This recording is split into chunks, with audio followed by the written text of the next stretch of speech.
In a quiet suburb of Sardinia, an island renowned for its centenarians, lives 97-year-old Antonio. Every morning at dawn you'll find him not in a doctor's waiting room but in his modest garden turning the soil. He walks to the local market, shares a long lunch with his family complete with a glass of local red wine, and spends afternoons fixing things in his small workshop. His medical file is surprisingly thin. When a young geriatrician, Dr. Elena Rossi, studied him as part of a global longevity project, she expected to find rare genes or a Spartan joyless regimen. Instead, she found something both simpler and more profound. Antonio isn't just surviving, he's living at 97, she noted, and when we compared his daily habits to hundreds of other men past 95 across the globe, a shocking pattern emerged. It wasn't about one miracle pill or superfood, it was a specific interconnected cluster of daily behaviors they all practiced almost without exception. For decades, we've been fascinated by the secrets of the oldest old, those who not only reach advanced age but do so with vitality. Now, groundbreaking research from the world's blue zones like Sardinia, Okinawa, and Loma Linda, coupled with longitudinal studies like the Framingham Heart Study and the Harvard Men's Aging Study, is moving beyond genetics. Doctors and gerontologists are isolating the daily non-negotiable rituals of men who consistently sail past 95. The data is shocking, not because it's bizarre, but because of its powerful simplicity and consistency. Here is what they reveal. Part 1. The shocking data. It's not what you think. First, a crucial clarification. The statement "all do this daily" can be misleading if taken literally. Genetics, accounting for about 20-30 of longevity, and luck play a role. However, the data shows a staggering correlation in studies of male centenarians and nonagenarians, those in their 90s. Adherence to a core set of daily lifestyle pillars approaches 9,095. It's as close to a universal rule as exists in human biology. The real shocker: these aren't extreme measures. You won't find 95-year-old men running marathons daily or existing on kale juice. The consistency is in moderate, purposeful, and deeply embedded daily actions that create a synergy far greater than the sum of their parts. Doctors group them into 4 interconnected pillars. 1. The daily movement imperative beyond exercise. 2. The cognitive keystone habit. 3. The social engine for the rhythmic regulation of body-mind. Let's deconstruct each pillar with doctor-revealed insights and data. Part 2. Pillar 1. The daily movement imperative. It's about NEAT, not just gym feats. When we track these men, their secret isn't a daily 10-mile run, says Dr. Benjamin Lee, a cardiologist specializing in senior health. The shocking data shows their supreme advantage is high levels of non-exercise activity. Thermogenesis, NEAT, the energy expended for everything that is not sleeping, eating, or sports like exercise. What they do daily. Purposeful walking, not just strolls, but walking to something: the grocery store, a friend's house, the post office. Studies from Okinawa show men in their 90s average 35 miles of incidental walking daily. Gardening, a potent combo of strength, flexibility, and low-impact cardio. The act of digging, planting, and weeding is a full-body NEAT activity. Manual chores, cooking, woodworking, fixing, cleaning. They move with purpose throughout the day. Sardinian shepherds, famous for longevity, are constantly on gentle, hilly terrain. The shocking medical reason. NEAT maintains metabolic health, regulates blood sugar, and crucially preserves muscle mass and mitochondrial function. Sarcopenia, muscle loss, is a primary driver of frailty. Daily movement signals the body constantly: we need these muscles, we need these energy-producing mitochondria. It also lubricates joints, maintains balance, preventing catastrophic falls, and promotes circulation. It's a low-dose, continuous stressor that builds resilient adaptation. Actionable takeaway: don't just do a 30-minute workout and sit for 12 hours. Integrate movement into every hour. Pace while on the phone, park farther away, hand wash the car, take the stairs. Make your environment movement rich. Part 3. Pillar 2. The cognitive keystone habit. The daily challenge and connect.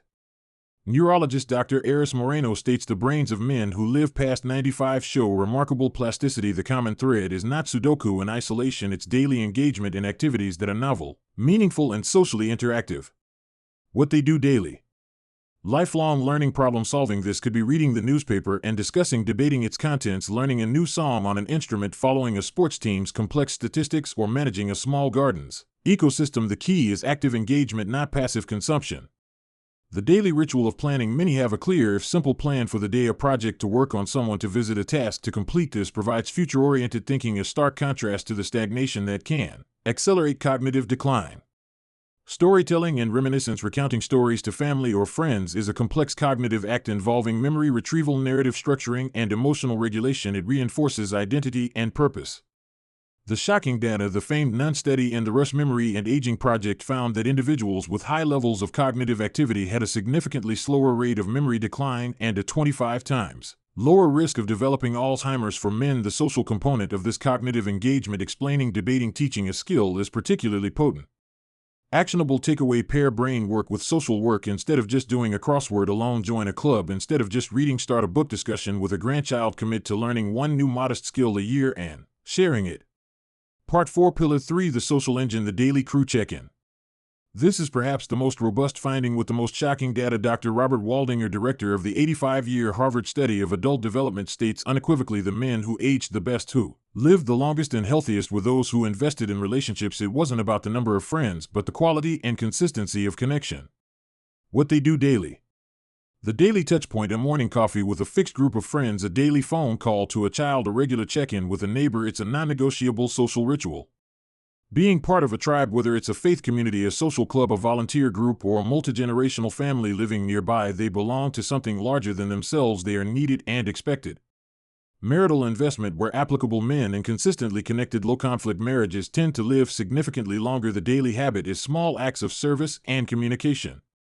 The shocking medical reason: chronic loneliness is as damaging as smoking 15 cigarettes a day. It elevates stress hormones, cortisol, increases inflammation, a key driver of all age-related disease, and suppresses immune function. Daily positive social interaction does the opposite. It downregulates stress, provides emotional support, and even encourages healthier behaviors for men who are often at higher risk of social isolation after retirement or widowhood. This daily habit is a literal lifesaver. Actionable takeaway: schedule connection like a medical appointment. Cultivate a check-in crew. Seek out roles where you are relied upon, mentoring, volunteering, being a helpful neighbor. Part 5, Pillar 4, rhythmic regulation, the daily anchor of routine. Geriatricians notice that the oldest men often have a steadfast but not rigid daily rhythm. Dr. Sanjay Patel, a researcher in circadian health and aging, explains the body is a symphony of circadian rhythms. These men, often without knowing it, are master conductors. Their daily habits align with deep evolutionary biology. What they do daily. Consistent sleep-wake times: they honor their sleep schedule, often rising and retiring with the sun. Naps are common but short and regular. Structured meal times: they eat at similar times each day, often with a large midday meal and a lighter evening meal. Avoiding late-night eating. Caloric intake is typically moderate with an emphasis on plants. Daily exposure to natural light: their incidental movement outdoors ensures they get morning sunlight, which regulates melatonin production, mood, and vitamin D synthesis. Periods of purposeful relaxation: a post-lunch rest and evening sit on the porch quiet time with a pet. This isn't collapsing from exhaustion but a scheduled downregulation. The shocking data: disrupted circadian rhythms are linked to higher risks of obesity, diabetes, cardiovascular disease, and cognitive decline. A consistent routine reduces the allostatic load, the cumulative wear and tear from stress on the body. It creates predictability, which reduces anxiety and decision fatigue, conserving mental energy for adaptation and repair. Actionable takeaway: build a gentle, sustainable rhythm for your day. Prioritize morning light. Anchor your day with consistent meal and sleep times, and build in moments of true rest, not just distraction. Part 6, the synergy effect. Why all do this is about the combination. The true magic in the core of the doctor's revelation isn't in any single pillar, but in their powerful synergy. Example: a daily morning walk. Pillar 1, movement with a friend. Pillar 3, social to a community garden. Pillar 2, cognitive planning, learning done at the same time every day. Pillar 4, rhythm, is a longevity powerhouse. It hits all 4 pillars in one elegant, sustainable habit. The biological cascade: daily movement improves sleep quality. Rhythm: good sleep improves mood and cognitive function. Cognitive: a sharp mind makes social interaction more rewarding. Social: positive social interaction lowers stress, which improves metabolic health and the desire to move. Movement: it's a virtuous, self-reinforcing cycle. Doctors point out that these habits create resilience when a health challenge arises, as it inevitably does. A body and mind that are physically strong, cognitively flexible, socially supported, and rhythmically stable have enormous reserves to draw from for recovery. Part 7, the shocking part: what they consistently avoid. The data is equally clear on what these men don't do daily. They don't experience chronic unmanaged stress. Their routines and social bonds act as buffers. They don't lead sedentary, isolated lives. Their chairs are for resting, not living.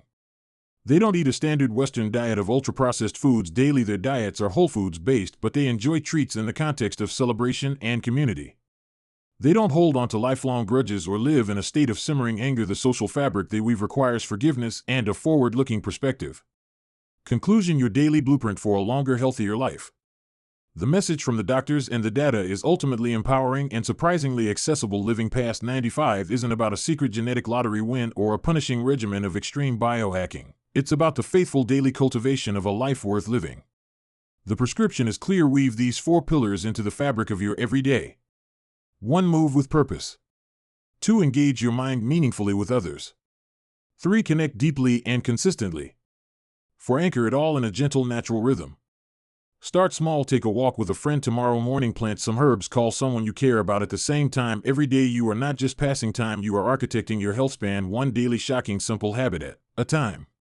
As Dr. Rossi concluded after her study of Antonio and his peers, they taught me that longevity isn't about adding years to your life, it's about adding life to your years every single day, and that it turns out is what adds the most years of all. Disclaimer: this article is for informational purposes and does not constitute medical advice. Consult with your physician before making any significant changes to your lifestyle, especially if you have pre-existing health conditions.